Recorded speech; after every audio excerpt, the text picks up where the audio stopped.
ఈరోజు వాక్య ధ్యానం నిమిత్తము మలాకీ గ్రంథము 3వ అధ్యాయము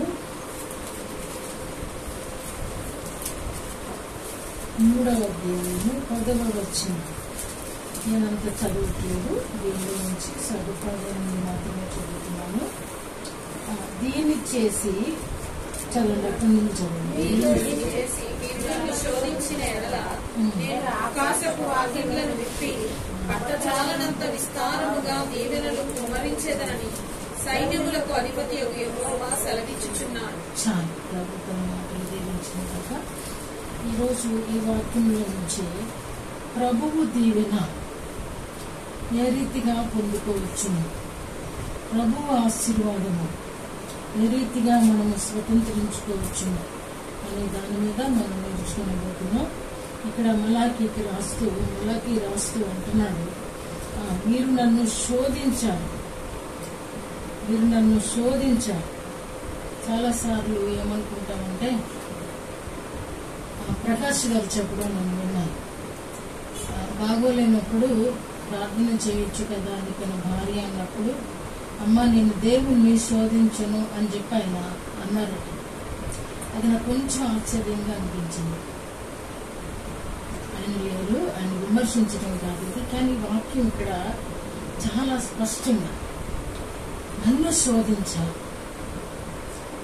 అంటే, శోధించడం అంటే ఆయన్ని గూర్చి చెడుగా మాట్లాడటం ఆయన శోధించడం.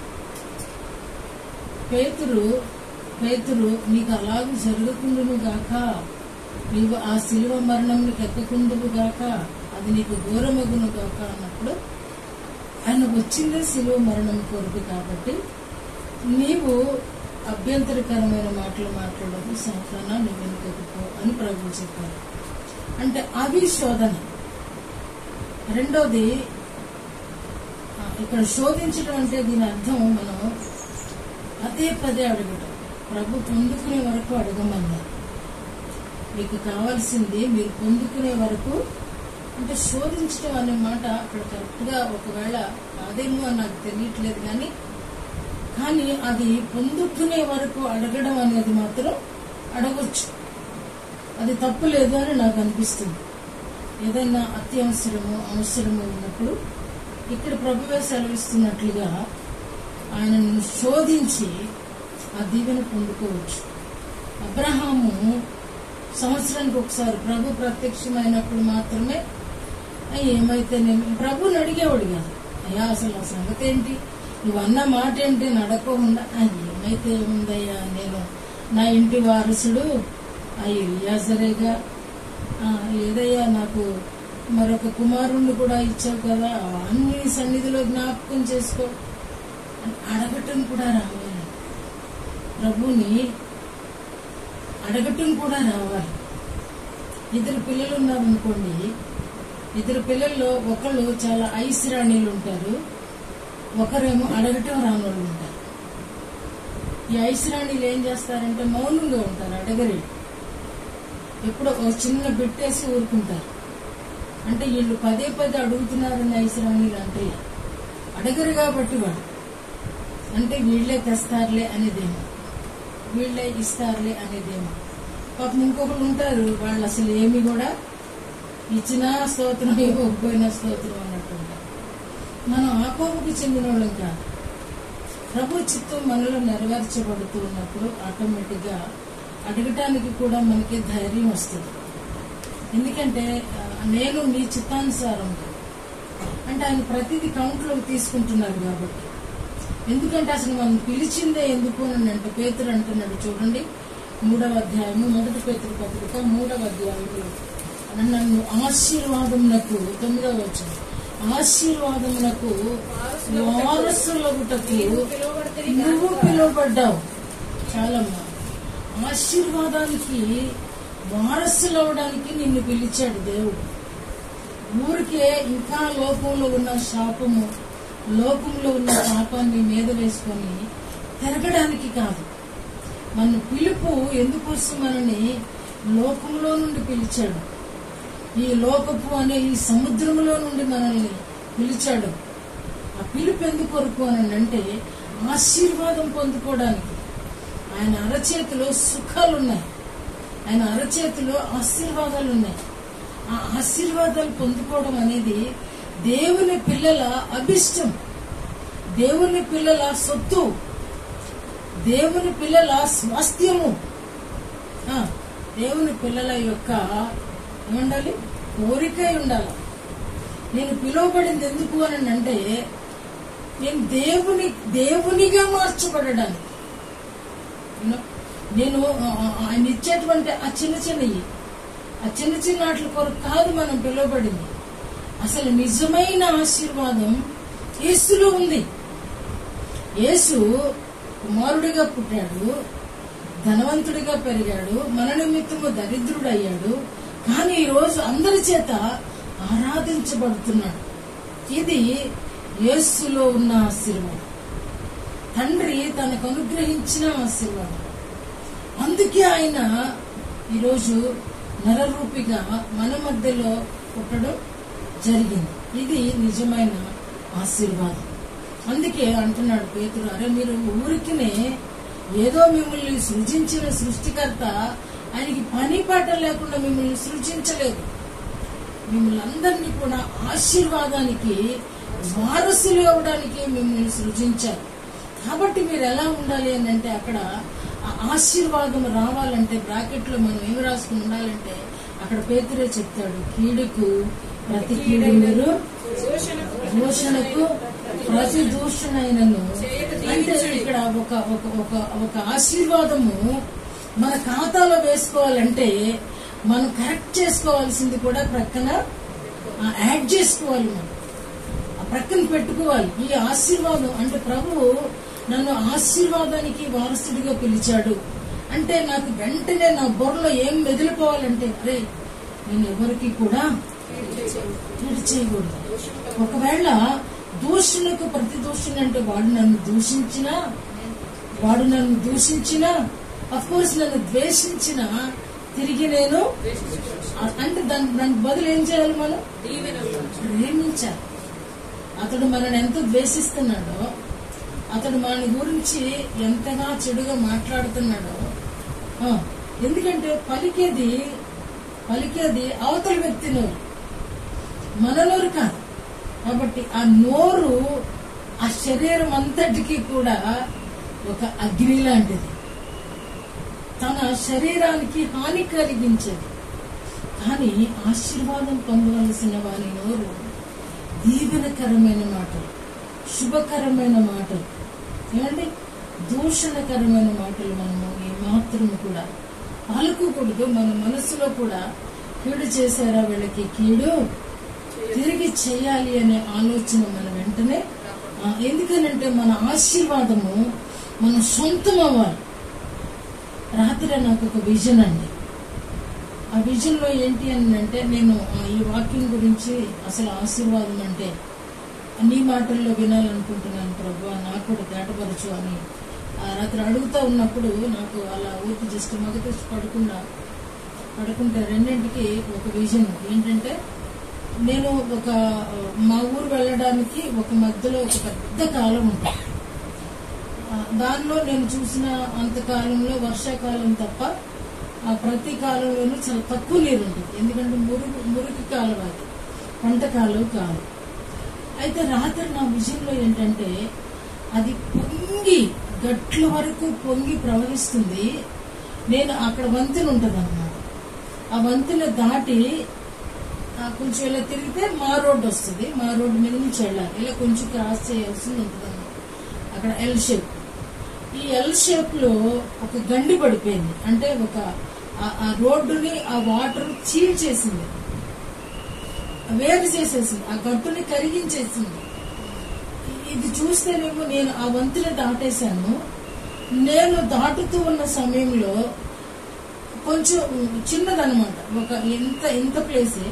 ఇది నేను ఈజీగా దాటగలను కాబట్టి ఎంత పర్సనాలిటీనే ఉంది. దాటాను, ఈజీగానే దాటాను. అడుగు అలా పెట్టాను, ఇది గట్టు, ఇక్కడ నిలబడ్డాను. నాతో పాటు 15-20 మంది కూడా దాటారు. ఒక్కసారిగా ఆ ఫోర్స్ ని నేను నిజంగా ఎప్పుడు చూడలేదు. ఈ మధ్య కాలంలో విజయవాడ ఫ్లడ్స్ ఇలాంటివి చూడటమే తప్ప అలాంటిది ఎంత ఫోర్స్ అంటే ఎంత హైట్ గా అసలు మనుషులెవ్వరు అసలు అట్లా పడితే కనబడరు. ఇంకా ఆ నీరంతా కూడా మా ఊర్లోకి వెళ్ళిపోయిందండి. ఎంత 5 minutes లో జరిగిపోయింది ఇదంతా. మీరు ఊహించండి ఎంత ఫోర్స్ వెళ్ళి ఉంటుందంటే. అది ఊర్లోకి వెళ్ళిపోతున్నప్పుడు అక్కడంతా కూడా మా వాళ్ళు ఉంటారు, మా గ్రామస్తులు ఉంటారు. కాబట్టి రొమ్ము నేను కొట్టేసుకుంటున్నానండి, నేను ఏడుస్తున్నా, ప్రభా ప్రభా ప్రభా ఈ నీరంతా ఊర్లో పడిపోతుంది, ఊరు ప్రజలందరూ కూడా పాడైపోతారు, ఊరు ప్రజలంతా నాశనం అయిపోతారు, ఈ నీటిలో కొట్టుకుపోతే మనుషులు కూడా దొరకరు, చిన్నపిల్లలు ఉంటారు. అంటే మనం సర్దుబాటు చేసుకునేంత టైం లేదండి. మనం ఈ ఇంటి నుంచి ఆ ఇంటికి పారిపోదామనే టైం లేదండి. మనం ఒకసారి ఒంటరిగా రక్షించుకోవడానికి కూడా టైం లేదు. ఇలాంటి పరిస్థితుల్లో ఊరు మీదకి పడిపోయిందండి. ఈ కాలం అంతా కూడా అడుగు భాగానికి వెళ్ళిపోయింది, నీరు లేదు. ఇప్పుడు ఈ గట్టంటూ మేము నడుచుకుంటూ వెళ్తూ ఉంటే వీళ్ళందరూ మా వాళ్ళు ఏమై ఉంటారో, మా వాళ్ళు చెప్పాను కదా నాతో పాటు 10 మంది ఉన్నారని. నేను అనుకుంటున్నాను ఎవ్వరు కూడా. అద్భుతం ఏంటంటే అది ఊర్లో నుండి వెళ్ళినా సరే వీళ్ళు ఎవ్వరు కూడా ఊళ్ళో నుంచి కొట్టుకెళ్ళకోకుండా ఉండడం నేను చూడాలి. ఇది నా ఆశ ప్రభు అని నేను నిజంగానే ప్రేయర్ చేస్తున్నానండి. ఆ విజన్ లో అలా అనుకుంటున్నప్పుడు మేము దారిలో ఉండగానే మాకు ఎదురు ఒక వ్యక్తి వచ్చి, ఒక అమ్మాయి మాత్రం ఆ వాగులో నుండి తప్పించబడింది కానీ కరెంటు షాక్ తగిలింది దానికి అని చెప్పారు. ఊరంతా కూడా క్షేమంగా ఉన్నారు, ఎవ్వరు చంటి బిడ్డలు కూడా క్షేమంగా ఉన్నారు, అసలు ఎవ్వరికి ఏ హాని కలగలేదు. అది ఊర్లో నుంచే ప్రవహించింది కానీ అదంతా కూడా వాటర్ అంతా కూడా కొల్లేటిలోకి వెళ్ళిపోయింది, అందరూ సేఫ్ గా ఉన్నారు అన్నారు. అప్పుడు నేను వెంటనే తుల్లిపడి లేచాను. ఎందుకంటే ఈ ప్రవాహం ఆ గుండె దడదడలాడిపోతుంది. నేను లేచేసాను. అప్పుడు ప్రభా ఏంటిది ఒకవేళ రాబోతుందా సునామీ లాంటిది ఏమన్నా, లేకపోతే ఏంటిది ఇది, నేనేం తెలుసుకోవాలి ఇందులో నుంచి అన్నప్పుడు అప్పుడు ప్రభు చెప్తున్న మాట, ఇదే ఆశీర్వాదం, ఇదే ఆశీర్వాదం.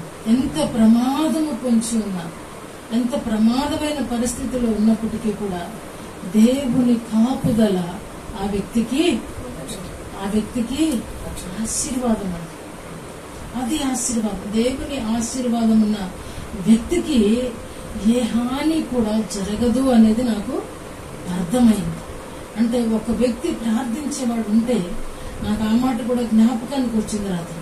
ఆ పట్టణము కాపాడబడుతుందని ఒక్క వ్యక్తి ప్రార్థించేవాడు ఉంటే, ఒక నీతిమంతుడు ఉంటే ఆ పట్టణము కాపాడబడుతుంది. వీళ్ళందరూ కూడా ఏంటమ్మా చిన్నపిల్లలా ఏడుస్తున్నావేంటి అంటున్నారు. ఇలాగే ఉన్నాను నేను కళ్ళలో కూడా. చిన్నపిల్లలా ఏడుస్తున్నావేంటమ్మా, నిన్ను ఎప్పుడు చూడలేదు అని వాళ్ళకి చాలా విచిత్రంగా అనిపిస్తుంది. నాతో పాటు ఉన్న వాళ్ళకి నేను అలా రొమ్ము కొట్టుకుని ఏడుస్తుంటే కిందేమో నల్లరేగడి కాలు జారిపోతా ఉంది. ఇలాంటి పరిస్థితి, ఇది నిజమైన ఆశీర్వాదం. అంటే దీని అర్థం ఏంటి అని అంటే, ఎన్ని కష్ట నష్టాలు వచ్చినా, ఎన్ని బాధలు, ఏ రకమైన బాధలు వచ్చినా సరే ఆయన కాపుదలే మనిషికి ఆశీర్వాదం. ఆయన కాపుదల ఉంటే మనం ఇది అది బ్రతికుండి ఇది అది చేస్తాం. కానీ చనిపోతే దేనికి కూడా ఏమంటారు, పాతాళంలో నీకు స్థుతి లేదు, చెల్లించేవారు ఉండరు. అక్కడంతా కూడా ఏడుపు పండ్లు కొరుకుడు. కాబట్టి దేవుని కాపుదల మనకు ఆశీర్వాదకరమని మనం ఎప్పుడు కూడా జ్ఞాపకం ఉంచుకోవాలి. ఎప్పుడు కూడా ఏ పరిస్థితిలో ఉన్నా, అది నువ్వు ఒంటరిగా ఉండు, ఇద్దరిగా ఉండు, కుటుంబంతో ఉండు, సమాజంతో ఉండు, స్కూల్లో ఉండు, కానీ నిన్ను బట్టి ఈ చుట్టుపక్కలంతా కూడా కాపాడబడాలి. ఈ చుట్టుపక్కలందరికీ కూడా నీవు కాపాడాలి. ఇదేంటండి బైబిల్లో లోతు వల్లే కాలేదు, అదేంటండి బైబిల్లో ఎవరు నోవా వల్లే కాలేదు అని అంటే, యేసు ప్రభు వారు చెప్తున్నారు, నీవు నిజంగా నీతిమంతుడు అయితే నీ పట్టణాన్ని నేను కాపాడతాను. అక్కడ మరీ దౌష్టికమైన పరిస్థితి. కాబట్టి దేవుడు దాన్ని మనకి మాదిరి కోసం అంటాడు, నేను ఆ సొదొమ గొమొర్రాలను మాదిరిగా ఉంచాను, అవి వాటి దుస్థితిని నేను వార్చలేని వాడనైపోయాను అని అంటాడు. కాబట్టి మన పరిస్థితులు దేవునికి అనుకూలంగా ఉన్నంత కాలము మనము ఆశీర్వాదకరమైన పాత్ర అని మనం చెప్పాలి. అందుకని మనం త్రాగుతున్నటువంటి పాత్రని గురించి కూడా నన్ను ఏమన్నాడంటే, ఆశీర్వాదకరమైన పాత్రలోనిది మీరు పానము చేయుచున్నారు. ఎందుకంటే మనం అందుకొరకే మనం పిలువబడ్డాం. మన గోల్ ఏంటి అని అంటే ఆ ఆశీర్వాదాన్ని స్వతంత్రించుకోవాలి. అది ఎలాంటి ఆశీర్వాదం అంటే యేసులాగా మారేటువంటి ఆశీర్వాదం. యేసులాగా మారేటువంటి ఆశీర్వాదం.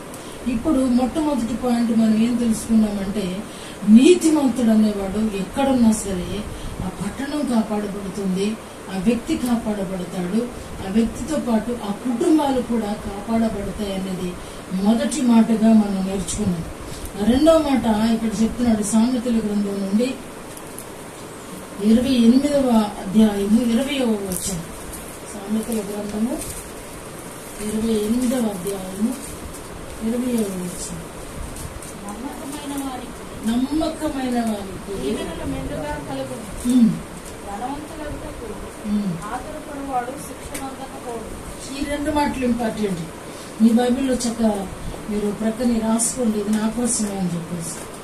ఏమంటున్నాడంటే, నమ్మకమైన వానికి దీవెనలు మెండుగా కలుగును. రెండో మాట, ఒకవేళ నిన్ను భద్రపరుచుకున్నావు కానీ నీవు బ్రతుకు కాలం అంతా కూడా ఎలా ఉండాలి అంటే నమ్మకముగా ఉండాలి. నమ్మకముగా ఉండాలి. ఏ పరిస్థితులలోనూ పరిస్థితులను బట్టి మనస్సును మార్చుకోకూడదు. ఏ పరిస్థితులలోనూ మన మనస్సును మార్చుకోవడానికి వీల్లేదు. ఎందుకు అనంటే నమ్మకస్తుడు ఎప్పుడు నమ్మకంగానే ఉంటాడు. అబ్రహాముల గురించి రాయబడిన మాట, అబ్రహాము నమ్మకమైన మనస్సు గలవాడు. ఎందుకు అనంటే కుమారుణ్ణి ఆశించాడే గాని శోధించలేదు దేవుణ్ణి కదా. ఆయన ఇచ్చే వరకు కూడా 5 సంవత్సరాలైనా ఆయనకు బలిపీఠాలు కట్టడం మానలేదు, ఆయనకు బలిలర్పించడం మానలేదు, ప్రభు మాట వినడం మానలేదు, ప్రభు కోసం ఎదురు చూడడం మానలేదు. అందుకని ఆయన అబ్రహాము తన విశ్వాసమును బట్టి నీతిమంతుడిగా తీర్చబడ్డాడు. అంటే నమ్మకమైన మనసు దేవుడు ఇచ్చాడు. ఈరోజు మనం కూడా ఆ దీవెన కావాలి అని అంటే, దేవుని దీవెన కావాలి అని అంటే, దేవుని ఆశీర్వాదము చాలా మంది అంటున్నట్లుగా అది ఊరికే వచ్చి మన ఒడిలో పడవేయడానికి అది పూలతో జల్లే ఏమంటే అక్షంతలు కాదు, బాల్స్ లాగా వేసే అక్షంతలు కాదు, అన్నులు వేసేటువంటి పసుపు బియ్యం కాదండి. ఆశీర్వాదాన్ని పోరాడి తెచ్చుకోవాలి. ఆ పోరాటంలో మొట్టమొదటి పాయింట్ ఏంటో నమ్మకము. ఆ నమ్మకం కలిగినోడే దీవించబడతాడు. ఒకవేళ ఏముంది నేను దేవుణ్ణి నమ్మాను అని అంటే నువ్వెంత నమ్మావో దేవుడికి తెలియాలి. అది నీ విశ్వాసానికి నాంది అవ్వాలి. నీ విశ్వాసం నువ్వు కష్టకాలంలో కూడా నీ కుమారుణ్ణి ఇచ్చేటప్పుడు కూడా, నీ కుమారుణ్ణి బలిపీఠం మీద పెట్టేటప్పుడు కూడా, తాళ్లతో కట్టేటప్పుడు కూడా, కత్తిని ఎత్తే వరకు కూడా ఆ యొక్క నమ్మకము. ఇక్కడ బంధుప్రీతి లేదు, రక్తబంధం లేదు, దేవునితోనే బంధం. ఆ దమ్ము నిజంగా ఏ మానవుడికి ఉండదని నేను అంటాను. అబ్రహాము అంతటి వాడు ఈ భూలోకంలో ఉండడు. ఒకవేళ ఉండుంటే దేవుడు మరొక తండ్రి, అతనికి కూడా తండ్రి అనే టైటిల్, విశ్వాసులకు తండ్రి అనే టైటిల్ ఇవ్వాల్సి వచ్చాడు. కానీ అప్పటికే అబ్రహాం దానిని స్వతంత్రించేసుకున్నాడు. అది నిజమైన ఆశీర్వాదం. కాబట్టి మన ఆశీర్వాదాన్ని మన జేబులో వేసుకోవాలన్నా ఏమండి, అది మన ఇంటికి అస్వాస్థ్యంగా వ్రాసి ఇవ్వాలన్నా మనలో ఏముండాలంటే నమ్మకమైన మనసు ఉండాలి. నమ్మకమైన మనసు ఉండాలి. రెండవ మాట, దానికి ఎప్పుడు కూడా ఒక ఆశీర్వాదానికి దేవుడు ఎప్పుడు కూడా ఒక కిక్ ఇస్తుంటాడు, దానికి ఒకదాన్ని చేరుస్తూ ఉంటాడు. రెండోది ఏమంటున్నాడంటే, ధనవంతుడగుటకు ఆతురపడివాడు శిక్షనందుకు పోడు. అంటే ఇది ఈ లోక సంబంధమైన, అర్థమవుతుంది ఈ రెండు మాటల్లో. క్రింది మాట ఈ లోక సంబంధమైంది, పై మాట ఆశీర్వాదము, స్పిరిచువల్ బ్లెస్సింగ్. అర్థమవుతుంది. ఈ లోకంలో ఏది చేసైనా సరే కొంత ధనము కూడగట్టుకునే ధనవంతులాగా ఉండాలంటే దేవుని వాక్యం చాలా క్లియర్ గా చెప్తుంది. ధనవంతుడు దేవుని రాజ్యంలో ప్రవేశించుట కంటే సూది బెజ్జంలో వంటదూరుట సులభము. ఈ లోకంలో ధనవంతుడికి వాడి ధనం ఎక్కడ ఉంటుందో వాడి మనసు అక్కడే ఉంటుంది కదా. రూపాయి సంపాదించాడు అనుకోండి, రూపాయికి రూపాయి ఎట్లా సంపాదించాలనే మనస్సు ఆ వ్యక్తుల్ని వేధిస్తుంది. నేను ఒక చిన్న కాదు, వాస్తవమే అది. అంబానీ కొడుకు, ఆ చిన్న కొడుకు లడ్డుగడు ఉంటాడు కదా, వాడి గురించి నేను ఒక మాట చదివాను. వాడు అరటిపళ్ళు బేరమాడాడు. ఒక అతని దగ్గరికి వచ్చి డజన్ అరటిపళ్ళు బేరమాడాడు. ఆడితే అతను అన్నాడు కదా, డజను 100 రూపాయలకి ఇస్తానన్నాడు. చక్కెరకెళ్ళి ఇస్తానన్నాడు. ఇతను అన్నాడు 50 రూపాయలకి ఇస్తావా అన్నాడు. 50 రూపాయలకి ఇస్తావంటే అలా గిట్టుబాటు లేదన్నాడు. వాడు 2 అడుగులు అవతలకి వెళ్ళి మళ్ళీ వచ్చి, మా ఇంట్లో ఫంక్షన్ ఉంది, మాకు చాలా కావాల్సింది అని చెప్పి అంటాడు. అన్నప్పుడు ఆ చాలా కావాల్సి వస్తే మీకు మరి నేను 50 రూపాయలకి అయితే ఇస్తాను అంటాడు. నేను తర్వాత మా వాళ్ళని పంపిస్తాను, ఏదైనా రూపాయలు ఇచ్చి డబ్బులు ఇచ్చి, ప్రస్తుతం అయితే నువ్వు 1 డజన్ మాత్రం ఇవ్వ, ఆ 50 రూపాయలకి తీసుకెళ్తాడు. తీసుకెళ్ళినప్పుడు అతను అవతలకి వెళ్ళిన తర్వాత వాడు వెండిగా నవ్వుతాడు. వీడు 50 రూపాయలకి ఇవ్వనన్నాడు కదా, ఎంత తెలివిగా ఈ 50 రూపాయలకి నేను అరటిపళ్ళు తీసుకున్నాను. దీన్ని ఏమంటారు? కన్నింగ్, మోసం అంటారు. ఏమండి, వాడు తరలా అరటిపళ్ళకి రాలేదు, కొనలేదు, ఆ డజనే కావాలండి. రూపాయి ఉన్నవాడు, అప్పుడు నేను అది చదివినప్పుడు అనుకున్నాను, అమ్మో ఇంత భయంకరంగా ఉంటుందా రూపాయి ఉన్నవాడు మనసు. అందుకని వాక్యం చెప్తుంది, ధనవంతులగుటకు మీరేమీ కూడా ప్రయాసపడవద్దు. ఇది ఎంత సంపాదించినా ఇక్కడ పారేసిపోవాల్సింది. బాగా ధనం సంపాదించిన వాడికి అసలు మంచి ఏమీ జరగదు. పేదవాడికి ఆ బిడ్డలు జ్ఞానవంతులు కాబట్టి చాలా అద్భుతంగా ప్రతిదీ కూడా భూమి మీద చేస్తారు. అందుకనే ధనము కొరకు మీరు ప్రయాసపడద్దు అని దేవుని వాక్యం చెప్తుంది. ధనవంతులు కావాలని కోరుకోవద్దు. ఆయన నిజంగా మనకి ఆ పైన చెప్తున్నాడు, నమ్మకంగా నువ్వు ప్రయత్నించు, నమ్మకాన్ని చాటి చెప్పు, దేవుని దీవెన పొందుకో. ఇది నీకు నువ్వు సంపాదించిన ఆస్తి కన్నా 1,000 రెట్లు బెస్ట్. ఇది నీ కుమారుణ్ణి, నీ కుమార్తెను కూడా ఆ దిశగా, అంటే దేవుని దిశగా నడిపిస్తుంది. కాబట్టి రెండవది, నమ్మకంగా ఉండండి. నువ్వు మంచే, నువ్వు భద్రపరుచుకుంటావు, కానీ నీ జీవితాంతం వరకు ఇది ఆ రోజు నమ్మకంగా ఉంటావు. దేవుని దగ్గర ఉన్న ఆ సున్నితమైన మనస్సు, మంచి మనసు ఏంటి అని అంటే, ఓ వ్యక్తి వచ్చి కన్నీరు కారిస్తే ఆయన పాపం దాటి వెళ్ళిపోలేడు. ఎందుకంటే మనం అందరం కూడా ఆయనకి బిడ్డలం కాబట్టి. కానీ ఆ అవసరం తీరిన తర్వాత పోరా అనంటే ఆయన ఎంతో నొచ్చుకుంటాడు. తర్వాత అత్యవసరం వచ్చినప్పుడు నువ్వు ఐసీలో ఉన్నా పట్టించుకోడు. ఆయన రోషం కలిగిన వాడు, ఆయనకి కూడా ఆత్మాభిమానం ఉంటుంది కదా. సెల్ఫ్ ఏమంటాం కదా, మనకు కూడా సెల్ఫ్ రెస్పెక్ట్ ఉంటుంది. ఎవరైనా అంతేనండి, సెల్ఫ్ రెస్పెక్ట్. కాబట్టి మనం నమ్మకాన్ని కాపాడుకోవాల్సిన బాధ్యత మనకుంది. అది మన ఇంట్లో, మన తల్లి దగ్గర, మన తండ్రి దగ్గరే కాదు, అన్ని చోట్ల. నేను ఈ మధ్యకాలంలో ఒక కథను విన్నాను. అదేంటి అని అంటే, మీకు కూడా చాలా మందికి అది వినే ఉంటారు. దానిలో ఓ తల్లి కుమారుడు, చాలా చిన్న ఆస్తి కలిగి ఒక ఇల్లు మాత్రమే తల్లికి ఉంటుంది. కుమారుడు అమెరికాలో ఉంటాడు. వాడికి ఈ ఇంటిని కూడా అమ్ముకుని తీసుకెళ్లిపోవాలనే దురాశ కలుగుతుంది కుమారునికి. తల్లి నేను అమ్మ వాళ్ళకి నమ్మిస్తాడు.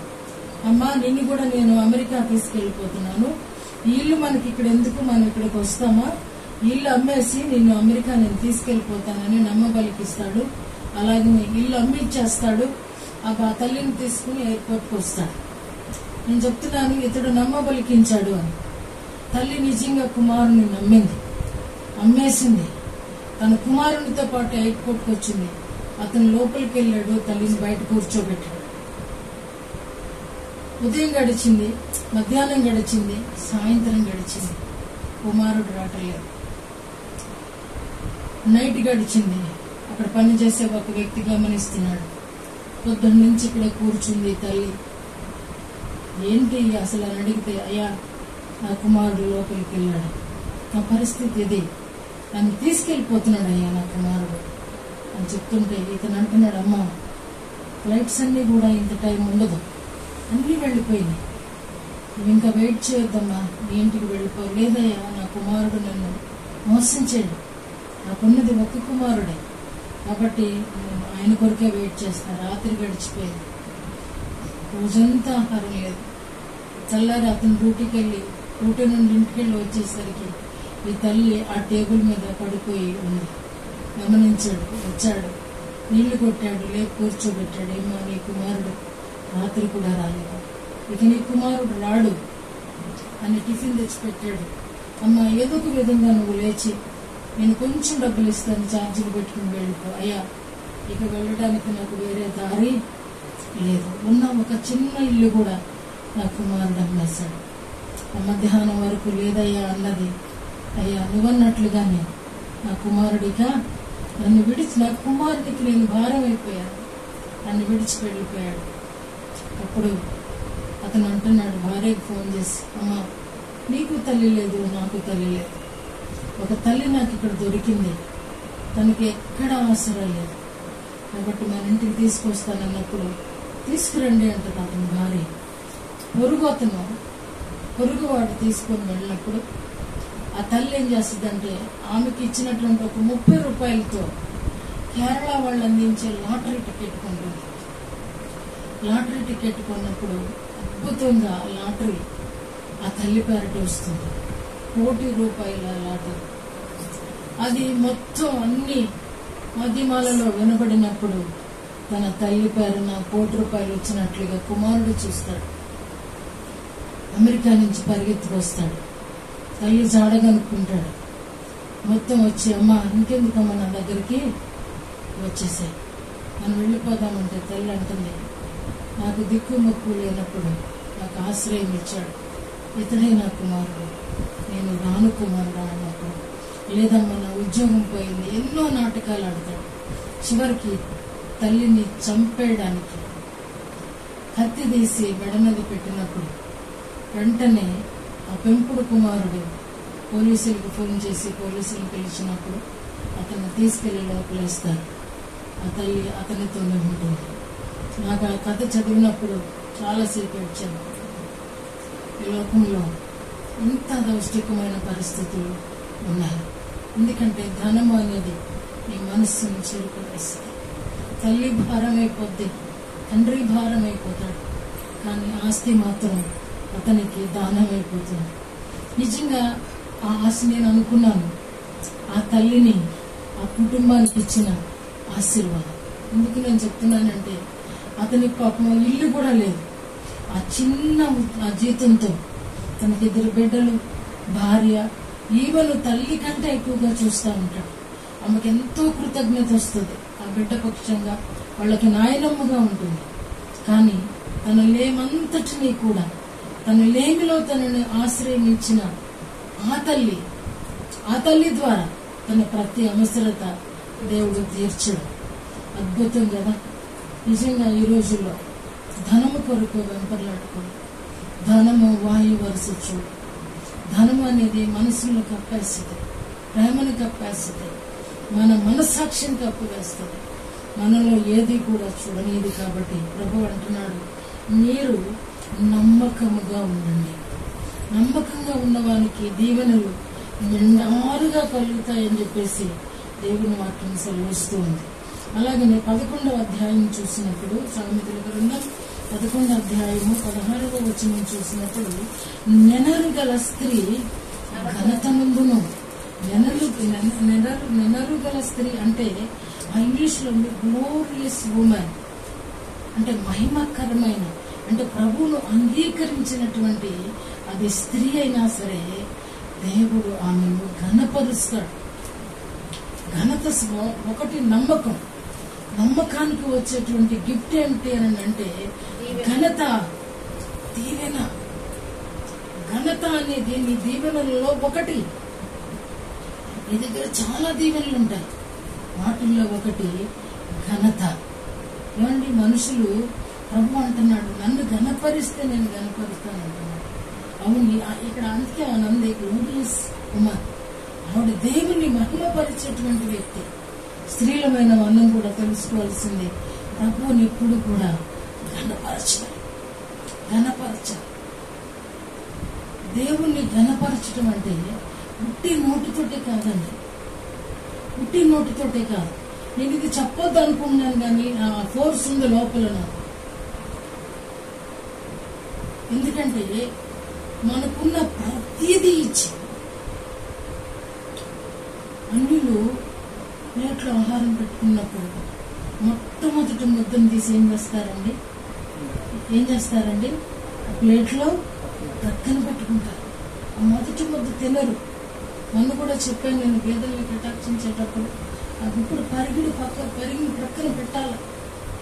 నువ్వు తినే ఆహారంలో నుంచి కూడా ప్రభు ముద్ద ప్రభుకి అప్పగించాలండి. అది మనం దొంగతనంగా తినేయకూడదు.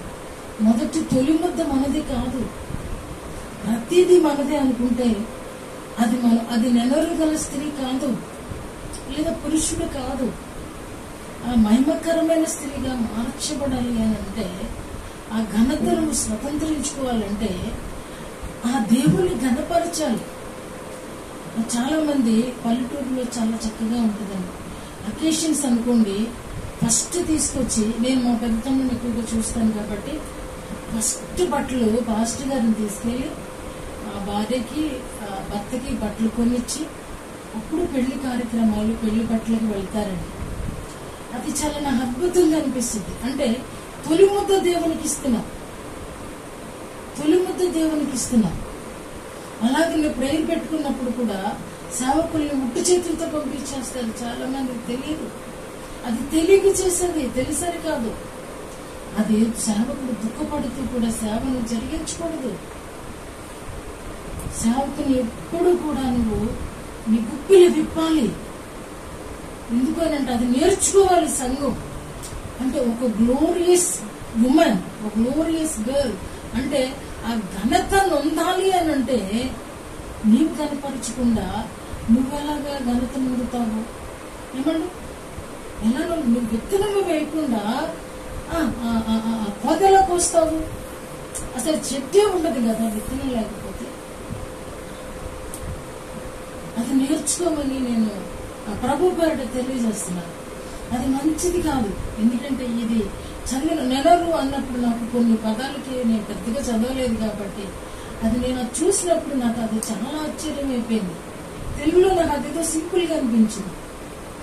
కానీ ఒక మహిమకరమైన, గ్లోరియస్ అంటే అంతే కదా, మహిమకరమైన అటువంటి స్త్రీగా మనము రూపాంతరము చెందాలి. అంటే ఒక సాధారణ స్త్రీ ఏమండి ఏమవుతుందండి? రూపాంతరం చెందుతుంది. ఎలాగా? దీవెనకరమైన స్త్రీగా.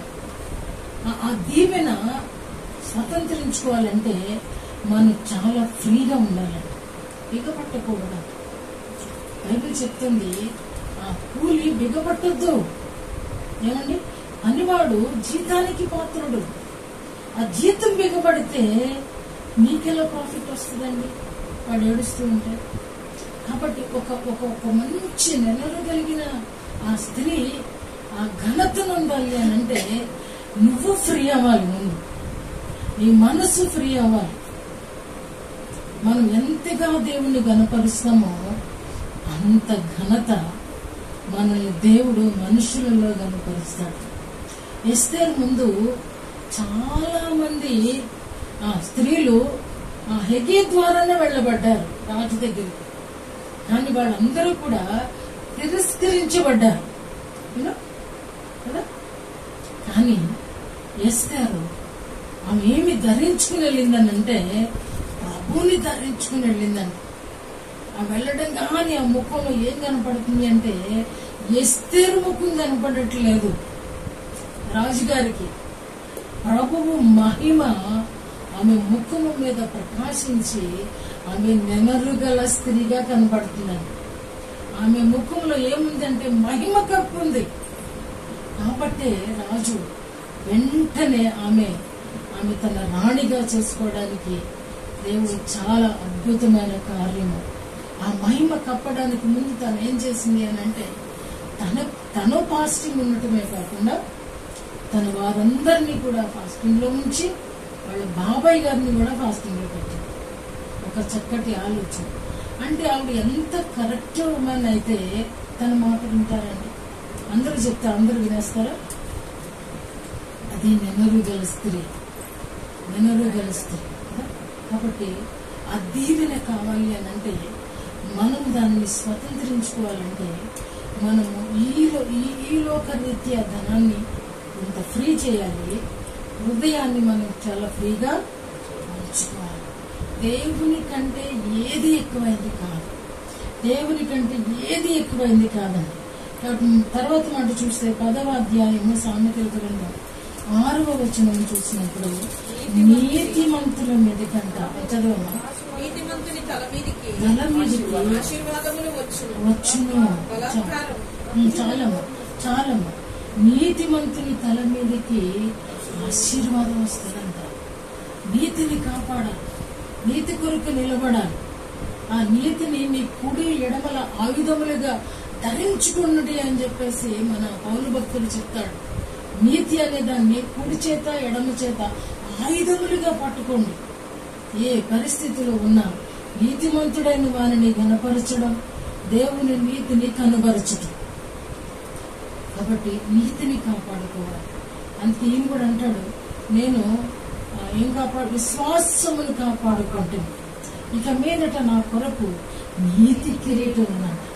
ఏమండి, ఆ విశ్వాసాన్ని కాపాడుకోవాలి. ఈ నీతి అనేది ఒక కిరీటం లాంటిది. దాన్ని నువ్వు ధరించుకుంటే అది నీకు కిరీటంగా దేవుడు అమరుస్తాడు. ప్రతి సమయంలో దేవుని నీతిని మనము నిర్లక్ష్యం చేయకూడదు. తర్వాత మాట చెప్తున్నాడు 8వ అధ్యాయము 18వ వచనం చూస్తే ఐశ్వర్యమును ఘనతయు స్థిరమైన కలిమియు నీతియు. ఈ ఒకవేళ ఇవి ఎక్కడ దొరికేవి కాదు. ప్రభు చెప్తున్నాడు, మీరు నీతిగా ఉండండి, నమ్మకంగా ఉండండి, మీరు నెనరుగల స్త్రీలుగా ఉండండి అని నేను చెప్తున్నాను. అవన్నీ మరి ఎక్కడ దొరికేవి కాదు. ఆ ప్రభు దగ్గర అవన్నీ కూడా దొరుకుతాయి అంట. ఐశ్వర్యం కావాలన్నా, ఘనత కావాలన్నా, స్థిరమైన కలిమి కావాలన్నా, నీతి కావాలన్నా అవి నా దగ్గర ఉన్నాయి. ఏమండి అంటే ప్రభువును మనం ఏం చేయాలంటే మనలోనికి ఏం చేయాలండి, ఒక విధంగా మనం ఏమంటామంటే అబ్జర్వ్ చేయటం అంట. అంటే దేవుణ్ణి మనం ఏం చేయాలంటే నవ్వులు మింగేయాలి కదా. దేవుణ్ణి నవ్వులు మింగుతామా? వీలుంటుందా? దేవుణ్ణి నవ్వులు మింగలేమండి. దేవుడు చెప్పినటువంటి మాటలను ఎంత గౌరవిస్తామో, దేవుని వాక్యాన్ని మనం ఎంత గౌరవిస్తామో, దేవుని వాక్యము ప్రకారం నడుచుకోవడానికి ఎంత స్ట్రాంగ్ గా కంకణం కట్టుకుంటామో, ఎంత స్ట్రాంగ్ గా మన మనస్సును నిలుపుకుంటామో.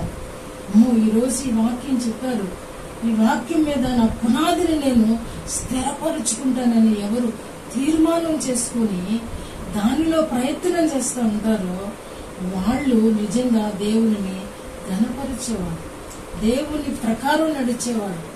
అట్టి వారిని దేవుడు కూడా విడిచిపెట్టడండి. వారిని ఐశ్వర్యవంతులుగాను, ధనవంతులుగాను, ఘనవంతులుగాను, ఇంకేముందండి స్థిరమైన కలిమి. ధనవంతుడు అది స్థిరమైన కలిమి అంటే ఈ లోకరీత్యా ధనవంతుడు. స్థిరమైన కలిమి అని అంటే దేవునితో కూడా ఉండేటువంటి, అంటే ఈ లోకరీత్యా నువ్వు పేదోడు కాదు, పరలోకంలో కూడా స్థిరమైన కలిమి అని అంటే అది ఎవరు కూడా దోచుకోలేనటువంటిది. స్థిరం, స్టాండర్డ్ కదా, స్టాండర్డ్ ప్రాపర్టీ. అది ఏది అని అంటే పరలోక రాజ్యం. పరలోక రాజ్యాన్ని దేవుడు కూడా ఈరోజు ప్రభు మనతో చెప్తున్నాడు, మీరు నిజంగా నిజంగా దేవుని కలిగి ఉండండి, దేవుని ప్రకారం నడుచుకోండి. ఐశ్వర్యము ఘనత మీదే. అంతేకాదు దేవుని రాజ్యం అనే స్థిరమైన కలిమి కూడా మీదే. అంటే నీవు నెనరు గల స్త్రీగా, అంటే ఓ మంచి పెండ్లి కుమార్తె అయిన కన్యకగా ఆ దేవుడు నిన్ను రూపము మార్చుకోమని చెప్తున్నాడు. అంటే రూపాంతరము చెందమని చెప్తున్నాడు. ఆ 50-50 ఉన్నది కానీ కురచ మనస్సు కానీ, ఆ మరబుజ్జితనము కానీ, విశ్వాస వైఫల్యము, విశ్వాస ఏమంటాము లిమిట్, చాలా విశ్వాసం, ఇది చాలు, ఇంతవరకు చాలు అనే హద్దులు పెట్టుకుంటున్నాం. ఇది చేసాం కదా, ఇది చాలు. ఎందుకంటే ఎందుకు? తత్మావులు ఉన్నారు కదా, ఆ హద్దులు తీసేయండి. విశ్వాస వైకల్యము వద్దు, స్థిరమైన విశ్వాసం అవి దేవునిలో ఉన్నాయి.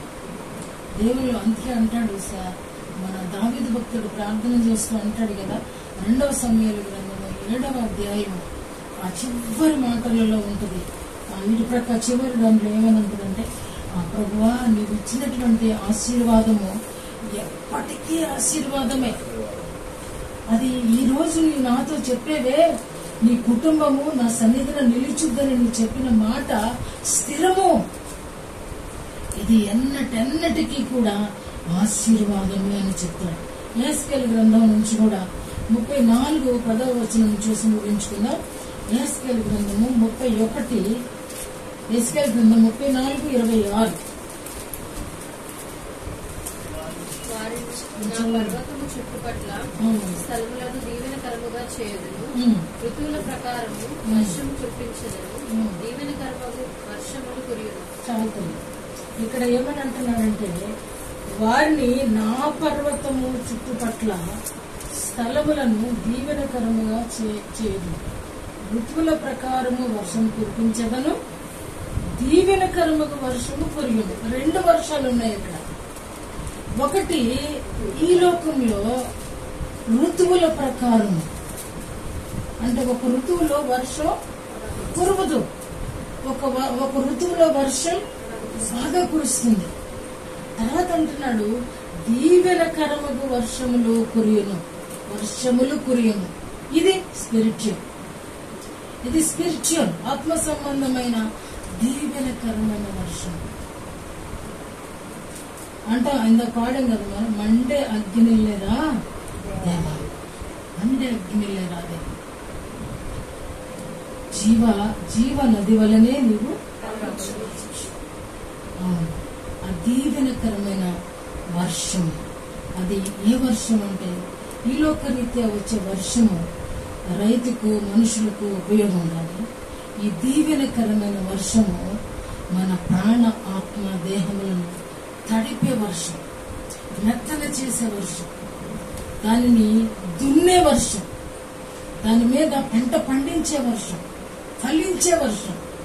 దీనిని దీవెనకరమైన వర్షం, స్పిరిచువల్ బ్లెస్సింగ్.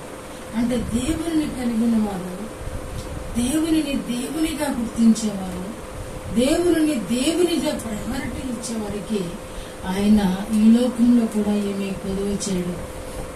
మా నాన్నగారు చిన్నప్పుడు అంటూ ఉండేవాడు, మా ఊర్లో ఎవరికి పంట పండినా పండకపోయినా నాన్నకి పంట బాగా పండేదండి. ఆ రోజుల్లోనే 42-43 బస్తాలు ఎకరకు వచ్చి పండేది. ఒకేసారి 300 బస్తాలు కూడా ఒక ట్రక్కులు వేసి పంపించిన రోజులు ఉండే. నాన్న ఒక మాట అనేవాడు, ఆయన దాన్ని నైట్ వెళ్ళి ఎక్కువగా నీళ్లు, రైతు రాత్రి పగలు కూడా కష్టపడాలి. మమ్మల్ని విడిచిపెట్టి వెళ్ళడానికేమో ఆయనకి ఒక భయం, రెండవది ఆయన వెళ్ళడానికి ఆయనకి కూడా భయం. కాబట్టి నైట్ టైం వెళ్ళి నీళ్లు పెట్టుకోవడం కానీ, నీళ్లు తీయడం కానీ అలాంటిది ఆయన చేసేవాళ్ళు కాదు. తర్వాత కుప్పలు నూర్చిన తర్వాత కూడా రాసి దగ్గరికి వెళ్ళి ఓ మడత మంచం వేసి దాని మీద దిండ్లు పెట్టి దాని మీద దుప్పటేసి వచ్చేసేవాడు, కానీ ఈ నేనాడీలు పడుకునేవాడు కాదు. కారణం ఏంటంటే ఆయనకి భయం. కానీ ఆయన రాశిలో ఏనాడు దొంగలు దోచుకుపోయేవాళ్ళు కాదు. అది చక్కగా సరదాగా సర్దుతారనమాట. రైతులకు తెలుస్తుంది చక్కగా సాఫ్ట్ చేస్తారు, 4 పలకలుగా చేసి. అంటే దేవుడు నాన్న ఒక మాట అనేవాడు, ఎప్పుడు కూడా ఒక గోడను పట్టుకుని మా నాన్న ప్రార్థన చేసేవాడు. ఆయన ఫెయిత్ ఏంటో నాకు తెలియదు కానీ నేను ఇప్పుడు అడగలేదు. కానీ ఆయన ఒక మాట, నేను కన్నీరు కారిస్తే దేవుడు కూడా నిలవలేడు అనేవాడు మా నాన్న. నేను కన్నీరు కారిస్తే దేవుడు నిలవలేడు అనేవాడు. అంటే నేను అనుకుంటాను ఇప్పుడు కొన్నిసార్లు ఆ విరిగిపోయి, అంటే కుటుంబ జీవితాన్ని బట్టి ఆయన విరిగిపోయిన మనసు ఉండేదేమో. నేను దాన్ని ఖచ్చితంగా నేను చెప్పలేను. అంటే ఒకవైపు ఇంట్లో 5 పిల్లలు, భార్య లేదు, యవ్వన కాలం, శరీరం మనసు వేధింపు, ఆర్థిక ఇబ్బందులు, పంటలు కొన్నిసార్లు పండక. కానీ ఆ సమయంలో కూడా దేవుడు ఆ దీవెనల వర్షం నాన్నకి కురిపించేవాడు. మా నాన్నగారికి ఉన్నది 6 ఎకరాల భూమి అయినా నాకు 10th క్లాస్ అప్పుడే 3 గొలుసులు చేయించేశాడు. లేడీస్ ఉంటే ఎలా ఉంటుందో అలాగే మా జీవితాలు కొనసాగి. ప్రభుకు స్తోత్రం కలుగును. నేను అనుకుంటాను ఆయన ప్రార్థన ఎంతో కొంత నాకు పునాది అని అనుకుంటాను. ఆయన అలా సీక్రెట్ గా ప్రార్థన చేశాడు. ప్రభువుని చూచారండి మా నాన్నగారు.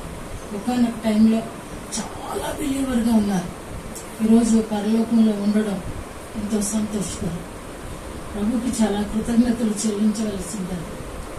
బట్ మన జీవితాలలో కూడా దీవెనల వర్షం కావాలి అని అంటే మనం కంప్లీట్ గా దేవునిలాగా మారాలి. ఏది కూడా కొదువు పెట్టి, మనిషి కాదైనా నువ్వేదన్నా కొదువు పెడితే నీకు నేను చేస్తాననేవాడు కాదు. కానీ వాక్యం సెలవిస్తుంది కాబట్టి వాక్యానుసారంగా నడుచుకుంటేనే ఆ దీవెనలు ఈజీ అవుతాయి అని అంటానే. ఈజీ వే నేను చెప్తున్నాను. నువ్వు పడి ఎళ్లబట్టు పడి ప్రయాసపడి ఎప్పుడుకో టైం అయిపోయినాక దీవెన తెచ్చుకునే కంటే ఈజీ దారి, వాక్యాన్ని గైకో, దీవెన పొందుకో. ఈజీ వాక్యం ప్రకారం నడుచుకో, పరలోక దీవెనలు పొందుకో, ఐశ్వర్యం ఘనత ఇస్తానంటున్నాడు. దీవెనల వర్షం కురిచిద్దంట. ఏమండి? దీవెనల వర్షం. నిజంగా ఆ వర్షం మీరు ఒప్పుకుంటారో ఒప్పుకోరో గాని ఆ కృతజ్ఞత నా గుండెలో ఉంటుందంట. ఏ దగ్గరికి వెళ్ళినా సరే ఒక చిన్న ఆ పెయింట్ కలిగినటువంటి ఎవరైనా ఇచ్చిన దాన్ని చూసిన ఆ వాక్యాన్ని, అది కాస్ట్ తక్కువే ఉండొచ్చు కానీ నా రెక్కల కష్టం దానిలో లేదు. ఇదే దీవెన అనుకుంటానే, ఈలోక దీవెన చాలు. ఎందుకంటే బట్టలు ఇస్తున్నాడు, సమృద్ధిగా ఆహారం ఇస్తున్నాడు. హాస్పిటల్ పాలవడం లేదు. అనేక సార్లు హాస్పిటల్కి వెళ్లే పరిస్థితి. ఎందుకంటే నేను ఆయన ఏం కోరుకోను. ఏమండి? దీన్ని బట్టి కృతజ్ఞత. ఇదే కావలసింది దేవునికి. ఇచ్చిన దానిలో కొంచెంలో నమ్మకంగా ఉండు, కొంచెంలో నమ్మకంగా ఉండు. అనేక వాటి మీద నీకు అధికారం ఇస్తుంది. మనకున్న కొంచెం ఈ జీవితంలో, ఈ కొంచెము విశ్వాసంలో, కొంచెము ఆశీర్వాదంలో ఎంత నమ్మకంగా ఉంటామో ఆ దీవెన తీసుకోవడం అంత ఈజీ అని నేను చెప్తున్నాను. నిజంగా ఉన్న పరిస్థితులను బట్టి నేను కూడా వారం హాస్పిటల్కి వెళ్లాల్సి వస్తే మొట్టమొదటిగా ఎంత చీకో తెలుసా? జేమ్స్ గారిని అడగాల, వంశీని అడగాల. ఇది ఒక పెద్ద బాధ. ఆయన బిజీ, అందరికీ ఈయన అవుతున్నాడు. ఎలా? కానీ ఆ బాధ నాకు దేవుడు తప్పించి. కృతజ్ఞత ఉండాలి కదా. ఆ మనీ సేవ్ అవుతుంది, కృతజ్ఞత ఉండాలి కదా. టైం సేవ్ అవుతుంది, కృతజ్ఞత ఉండాలి కదా.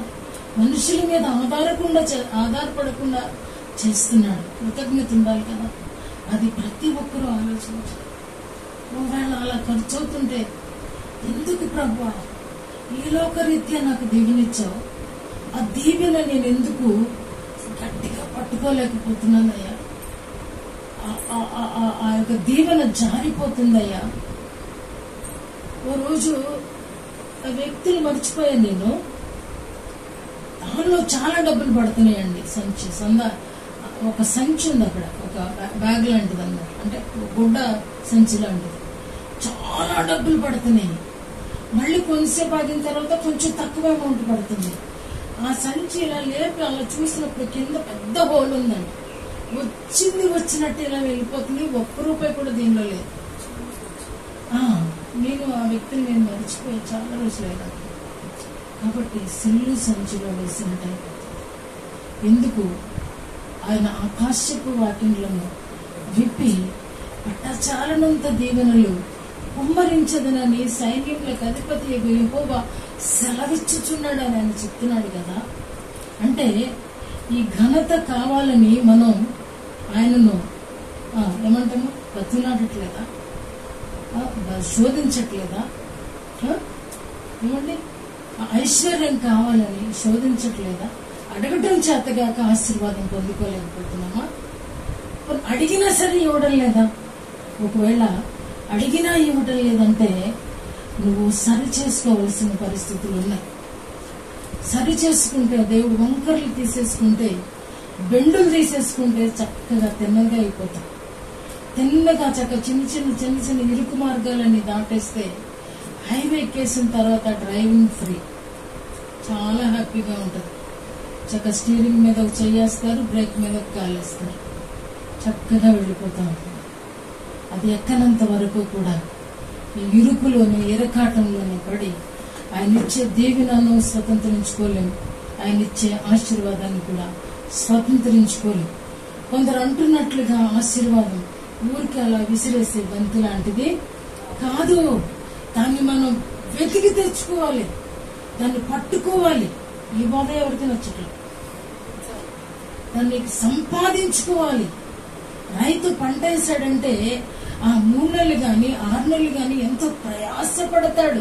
ప్రతి ఉదయం సాయంత్రం వెళ్తాడు, ఏ పురుగు పట్టిందా చూస్తాడు, ఎక్కడ బలంగా లేదా వరి అని చూస్తాడు, దానికి సఫిషియెంట్ గా నీరు ఉందా అని చూస్తాడు. కొన్ని టైంలో నీరు అవసరం లేని పరిస్థితులలో దాన్ని నీరు కూడా బయటికి తీసివేస్తాడు. పంట వచ్చిన తర్వాత ఏ శత్రువు దాన్ని తినివేయకుండానట్లు, దాన్ని నాశనము చేయకుండానట్లు, నక్కలు త్రొక్కకుండానట్లు కావలి కాస్తాడు. మా చిన్నప్పుడు పిచ్చుకలు పడి తినేసాయి. ఆ పిచ్చుకలు కొట్టడానికి కూలీలు పెట్టేవాడు. అదేంటంటే ఆ పొలంలో కొంచెం హైట్ గా ఆ కర్రల మీద ఒక జమ్మ అది వేసి పెట్టి దాని మీద ఆ వ్యక్తి నిలబడి ఆ ప్లేటో డబ్బానో ఏదో ఒకటి కొడతా ఉండాలన్నమాట. లేదంటే పిచ్చుకలు వచ్చేసి ఆ రెల్లుని రాలిపి వస్తాయి. ఒక పంటకి ఎంత కష్టపడుతున్నామండి. ఆ పంట కంటే ఈ ఆత్మ ఎంతో విలువైంది.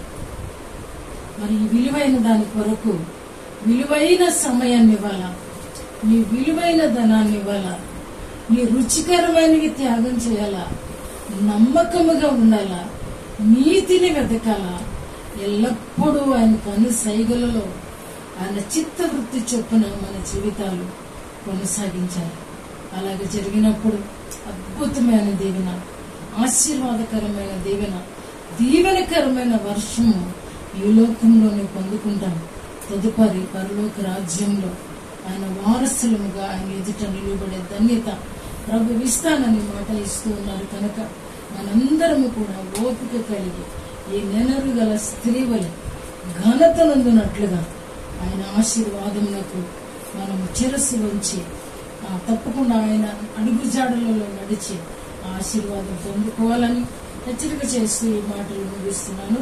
ప్రభు తన మాటలు దీవించును గాక.